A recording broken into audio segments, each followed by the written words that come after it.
வணக்கம் என்றும் நம்புகிறோம். அன்பு சிவம்.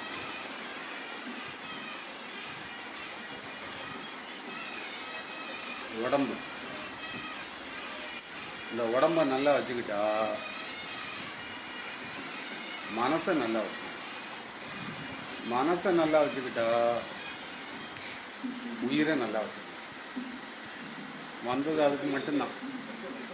வேற பட்டம் வாங்கவோ அதை நடத்தவோ இதை நடத்தவோ எதுக்குமே வரல. ஒரு நாள் இது இல்லாமல் போயிடும். அதுக்கு முன்னாடி என்ன செய்யணும்? இந்த உடம்பை நல்ல முறையில், இந்த உடம்பு ஒரு வீடு, இந்த உடம்பு ஒரு வீடு, சத்தியம் குடியிருக்கும் கோயில். இந்த கோயிலை தேடி தான் மனம். இந்த மனசை காயப்படுத்தாமல் இருக்கணும். அப்போ உடம்பு நல்லா இருக்கும். உடம்பு நல்லா இருந்ததுன்னா மனசு நல்லா இருக்கும். இந்த ரெண்டையும் நல்லா வச்சுக்கிட்டோம்னா உயிரும் நல்லா இருக்கும். ஆயுள் கூடும், பிரச்சனை இல்லை, நிம்மதி இருக்கும். அப்போ நம்ம உடம்ப யார் பார்க்கணும்? என் உடம்ப நான் தான் பார்க்கணும். உங்கள் உடம்ப நீங்கள் தான் பார்க்கணும். அப்போ உங்கள் உடம்பையும் பார்க்கறதில்ல, மனசையும் பார்க்கறதில்ல, உயிரையும் பார்க்கறதில்ல. உயிரை தேடி தான் வந்தோம். வந்தது எதுக்கு? உயிரை தேடி மட்டும்தான். வேறு அரசியல் பண்ணவோ, கட்சியை பார்க்கவோ, புறம் பார்க்கவோ, அவரை பார்க்கவோ, அவங்களாம் ஆளாளுக்கு ஒவ்வொரு இடத்துல சிக்கியிருப்பாங்க. ஏன் தேடி வந்தது எதை? உடம்பை பார்த்தா அதுக்கு தான் இந்த உடம்பை கொடுத்துருக்கு. இது வீடு, இது பேர் வீடு. பேருக்கு தேடணும். அறம், பொருள், இன்பம், வீடு பேர்.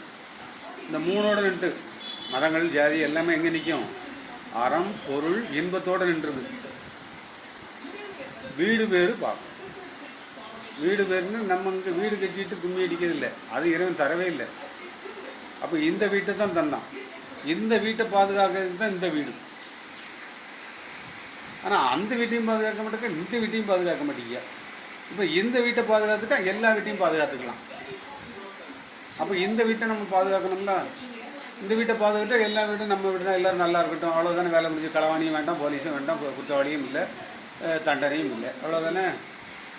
இதை விட்டுட்டு கண்டமணி ஓடி வண்டியை வீட்டை உடச்சி வம்பாக்கி, அப்போ இந்த உடம்பை என்ன செய்யணும்?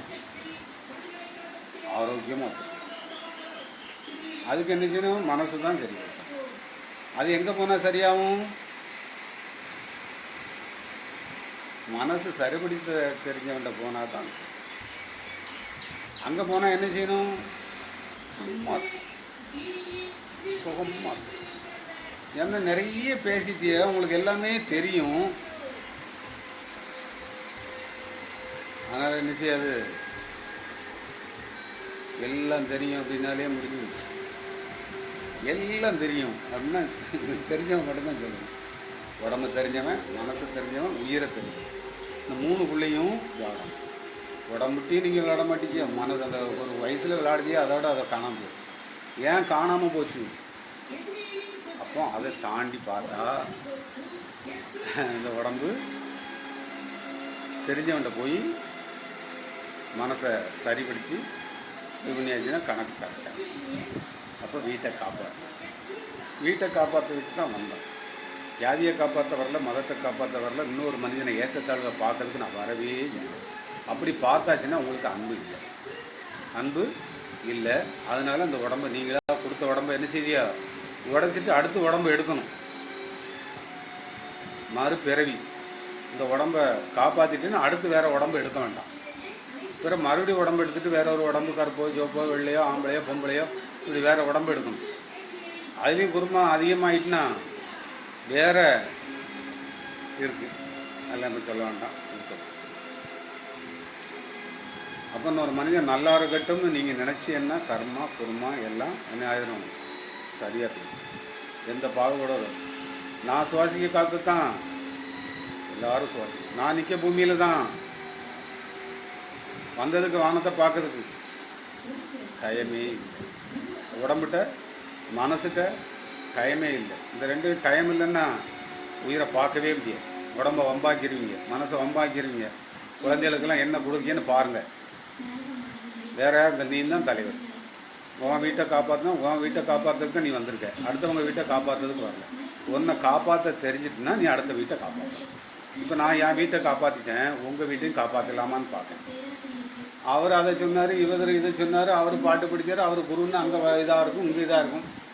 ஐயோ, என்ன செய்ய முடியும்? உண்மை வேணுங்கவங்க சத்தியம் தெரிஞ்சும் தானாக தொட்டுவான்.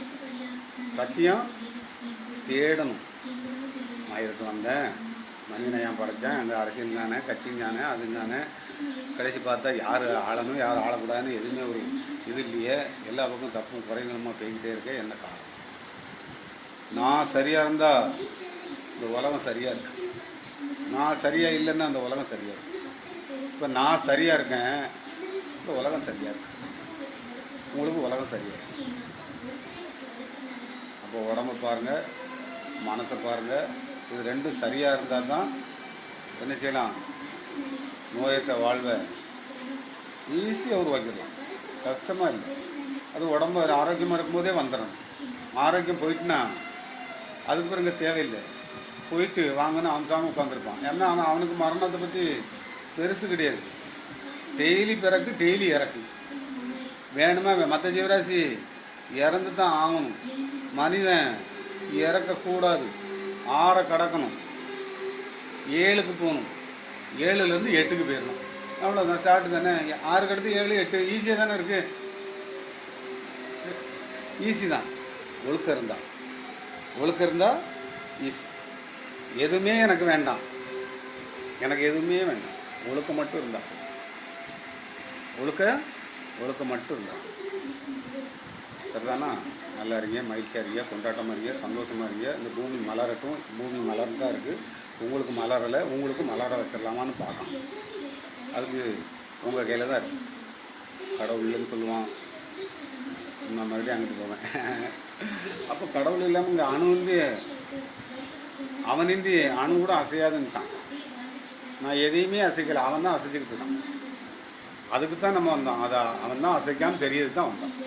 அது தெரியும்னா அது தெரியறதுக்கு தான் இந்த உடம்பை கொடுத்துருக்கு, இந்த மனசை கொடுத்துருக்கு. என்ன செய்யலான்னு பாருங்கள். உங்கள் பாடத்திட்டத்தில் அது இல்லை.